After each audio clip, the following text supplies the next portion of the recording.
We are 48 schools across 14 cities, but together we are one Shawnee mission, and this is our time to shine.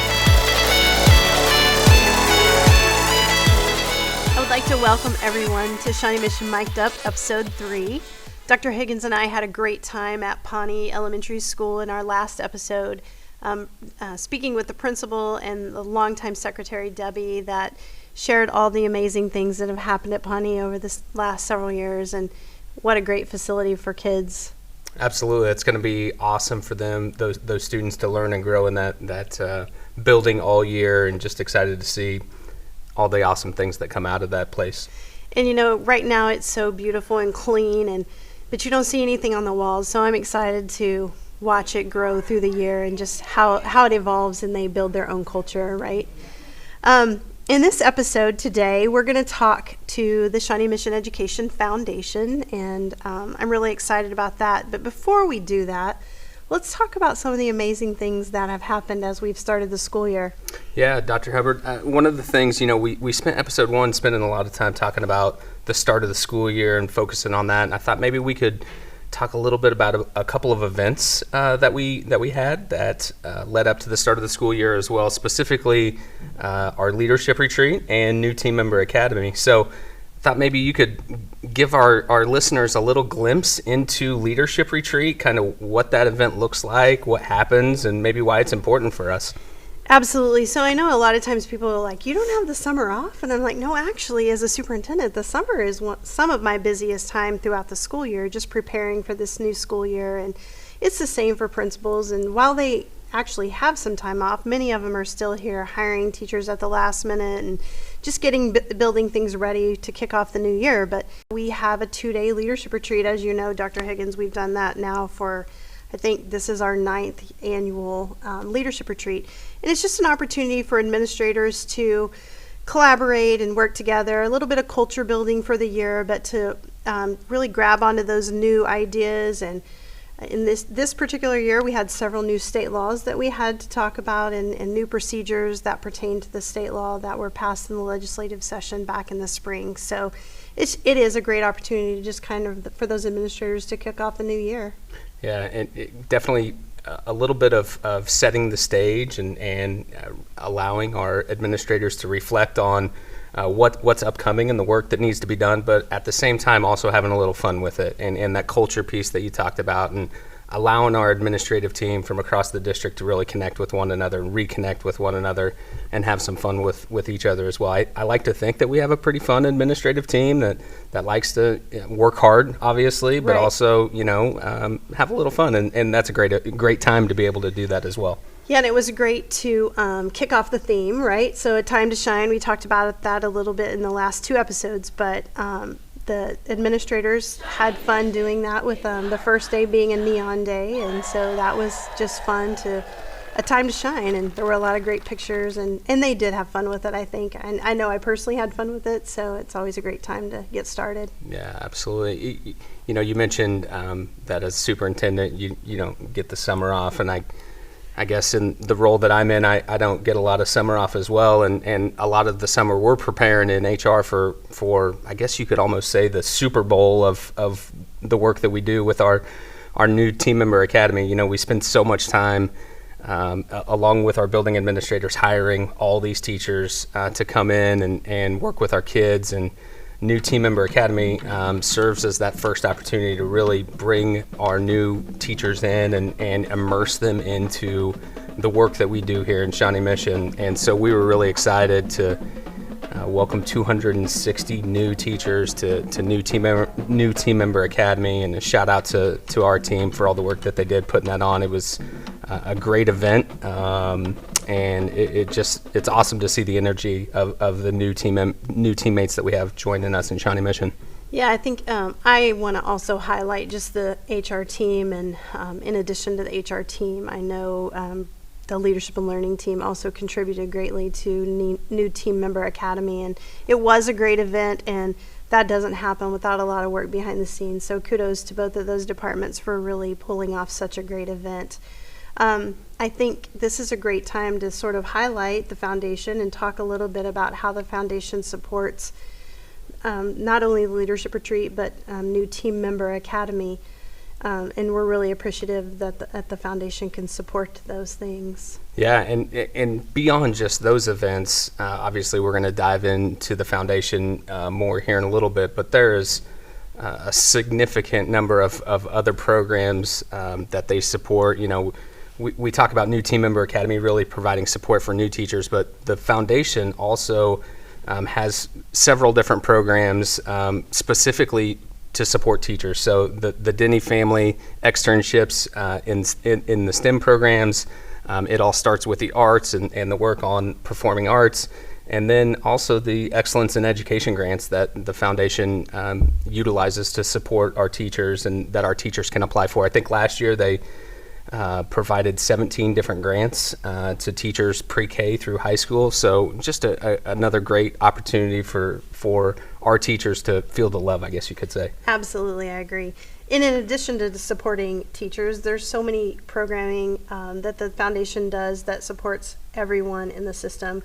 From early literacy, we can't forget the Dolly Imagination Library. So for our youngest learners in the Shawnee Mission School District, as well as Leadership Shawnee Mission. And by the way, one of our guests coming up shortly is a recent grad of Leadership Shawnee Mission, so I'm excited for you to meet him. Fantastic. As well as our listeners. So anything else? No, before we transition? No, I think, again, just the looking at that support that we've started and also pulling in the foundation, excited to have our guests in to talk a little bit more about that support and what the foundation does for Shawnee Mission. All right, well, let's welcome our guest. We have today Kim Hinkle, who is the director of the Shawnee Mission Foundation, and Luis Guzman, who is a senior at Shawnee Mission North and a recent grad of Leadership Shawnee Mission, but most importantly, he's the first student on Shawnee Mission Mic'd Up. So we're excited to welcome them. And so I'm going to ask each of you just to do a brief introduction of yourself and tell us a little bit about your history and what brings you to either the foundation or what's brought you, Luis, to Shawnee Mission North. So Kim, I'm going to start with you. Sure. Thanks so much for having me. My name is Kim Hinkle. I'm the executive director of the Shawnee Mission Education Foundation, and this is my 7th year here in Shawnee Mission, but I started in Shawnee Mission in the 80s at Oak Park Elementary. It's now Oak Park Carpenter, and Indian Woods, Shawnee Mission South. Left for college and 15 or so years, and then I've come back home to work in Shawnee Mission. So nothing greater than a Raider, nothing, right? Nothing greater than a Raider. And to be politically correct, all of our other high schools are also very wonderful. Yes, they are. We've been shouting them all out. It's all good. All big shout outs. All right, Luis, your turn. Okay, I don't know if Raiders are the best. I'm not gonna agree with that. Okay. So I'm Luis Guzman, and I'm a senior at North. I've been going to high school for 4 years. That makes me sound important because a lot of years. But yeah, so I do a lot at North. I do dive, I do soccer, FMP, track. It's just my thing to do a lot of things at North is kind of what I tell people when they ask what I'm involved in. Hawker, I went to Hawker Grove. That place is cool. There's a lot of construction there right now. Yeah. And then I went to Crestview Elementary, and that place is really important because it's really pretty now. It wasn't really always super pretty, but it's way pretty now. It is a great new facility. Mm-hmm. Do you know what they're doing at Hawker Grove? Right now, parking lot?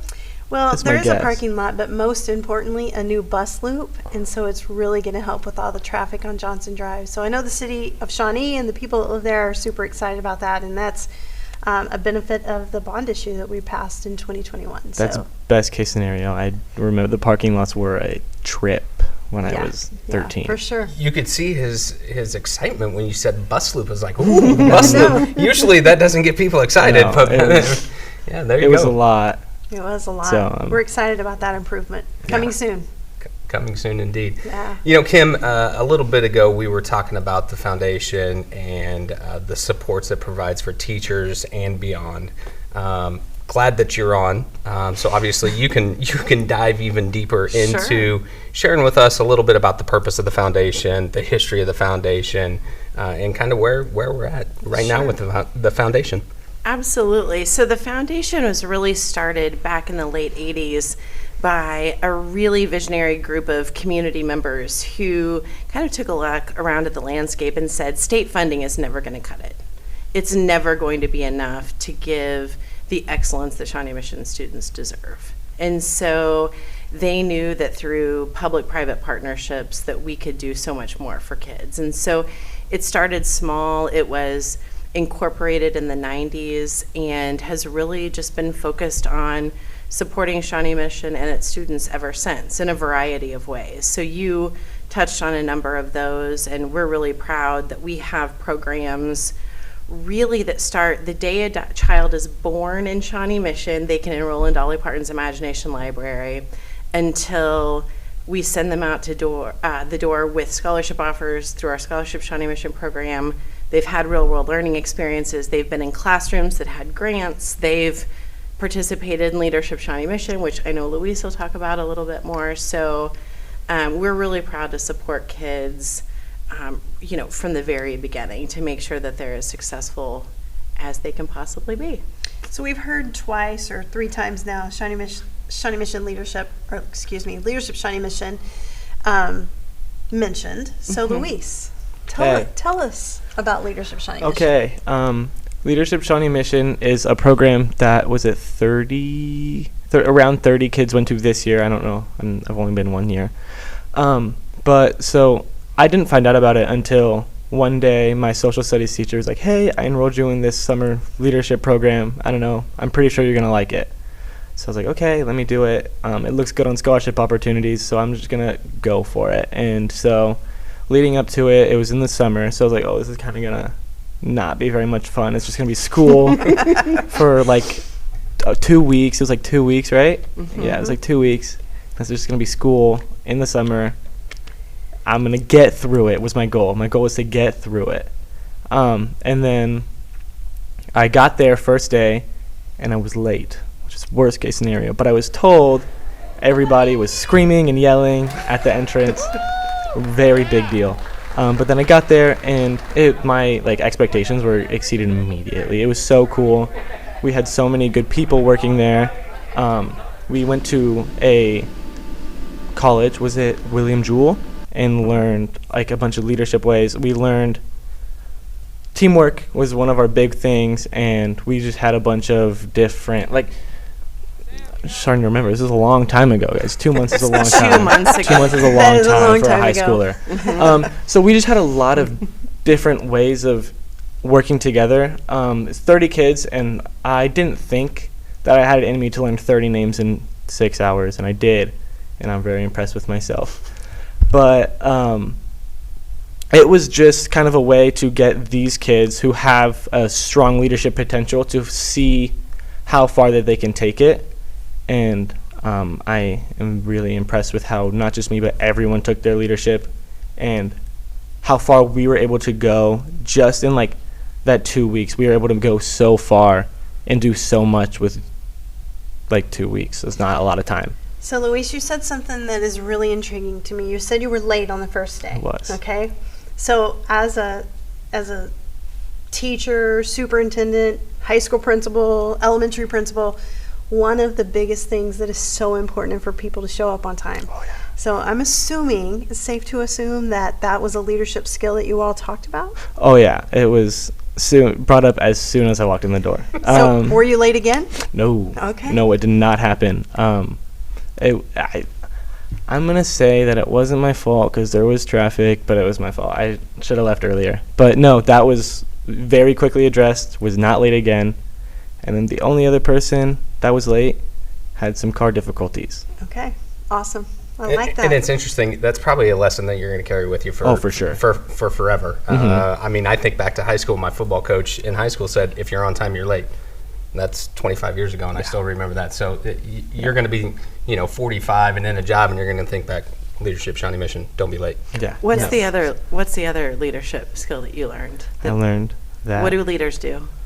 It's not a position, but it's a disposition. Mm-hmm. I learned that. What else? They do a little thing. They go on their phones every once in a while, and they check their emails. They check their emails. Brilliant. That's right. Text, emails, all of the above. Mm-hmm. Yeah. Good job on passing that quiz that Yeah. Kim just threw at you. Good work. I flew over my head for a second, but I got There's a there. lot of repetition of leaders check their emails. Mm-hmm. I had the opportunity to have lunch with a couple of the leaders, and actually Luis was at my table, but you could tell that was definitely honed in numerous times throughout the 2 weeks. So it was exciting to hear that. So we talked a little bit about the breakfast and you potentially having a role in the breakfast. Yeah. But Kim, let's start with you and telling us, is there anything you want people to know about the breakfast? You know, our listeners, or some people may not even know what the Foundation Breakfast is. Sure. So the Foundation Breakfast has been going on for, 28, 29 years, I think now. And it's really an opportunity for the community to come and hear all about the really exciting things going on in Shawnee Mission. So it's a big celebration. It's our time to shine. I was going to ask if there was a connection. There's a connection. And so it's really our way of telling the good stories, the things that are going on with the foundation, with the district, with our students. It's very student focused. It's a big show. It's a big celebration. And we, most years there's probably 1,100 to 1,200 community members that come. And we usually feature between 150 and 250 students from elementary through high school. We have cheerleaders and mascots and drum lines. It's an extravaganza. It's fun. And our community looks forward to it every year. It's a way for them to really get a lot of information, a lot of the good stuff going on in Shawnee Mission. And we try to include students every step of the way. And that's really where Luis comes in. So. All right. So Luis, piggybacking on that, talk a little bit about your involvement in the breakfast this year. Okay, so my involvement in the breakfast. So I think all of the Leadership Shawnee Mission graduates were given the opportunity to be involved, and I know they're all invited, correct? Mm-hmm. Yeah, so they're all invited, and some of them were given the opportunity, and I jumped on that opportunity because I love doing things. But so, not quite sure exactly what I'm going to do. I know that I'm a student host, and I'm going to do some stuff. I know for sure I'm doing something. And student host. Student host. Well, I have a feeling that the pressure of that might be a little bit more intense than being on our podcast. So hopefully this serves as a good little practice opportunity for you for that. Hopefully. I'm not really one to get super nervous about like professional settings and stuff. So I'm not really super worried about it. Yeah. More excited than anything. Yeah. It's a great event. It is a great event. So it's right around the corner. Kim, is there, if I wanted to attend, is there still an opportunity? The more the merrier. Awesome. I hope you are planning to attend, Dr. Hubbard. Well, I personally am planning to attend. Okay, good. I just want to make sure that's penciled in on your calendar. Absolutely. But no, we would love to have people attend. You can visit our website, smef.org. For reservations, they start at $75. It is a benefit for the foundation, so we can continue our good work. And you'll be interviewed on stage, so I know you'll be there. But yes, please, anyone who wants to come, go to our website or call our office, and we'd love to have you. Great. Well, I wanted to just wrap up this session. I want to thank you both so much for joining us today. And Luis, you may forever say you were the very first student on Shawnee Mission Mic'd Up. It's gonna leave my mouth a lot. I love it. I love it. So I want to remind all of our listeners that we are dropping an episode every other Thursday. So this is episode 3, and we look forward to many, many episodes. And you can find those episodes either on Spotify, or they will also be posted on our website, smsd.org. And we also are looking for ideas and feedbacks for future podcasts. Dr. Higgins and I would love to have many, many guests throughout the years. So if you have any ideas, they're on the website. You can find an email to email us ideas for future episodes. Yeah, also, Dr. Hubbard, I want to give a huge shout out to a couple different people. So the music that all of our listeners will hear at the opening and closing of the podcast is actually an original composition by a Shawnee Mission West senior, Logan DeAngelis. Logan is part of the music technology class over at Shawnee Mission West, so huge shout out to him and to Dr. Thomas for their work and supporting the podcast. And then also a really big shout out to our communications team. Obviously, there's a lot of work that goes in behind the scenes to putting this episode together and putting this production together. So I think we make this look easy, but it takes a lot of work from them as well to really allow this to go the way that it does. So huge shout out to our communications team as well. And I think it's a great opportunity to talk about our theme one more time. It's their time to shine behind the cameras. They don't often get in front of the cameras, but they make this happen, and we're very appreciative and grateful for that team as well. So thankful to them. As you all know, we always leave our final thoughts with a quote of the day. So today's quote is from Oprah Winfrey. "Let your light shine. Shine within you so that I can shine on someone else." So thanks for joining us. We'll be back in a couple of weeks, and until then, shine on, Shawnee Mission.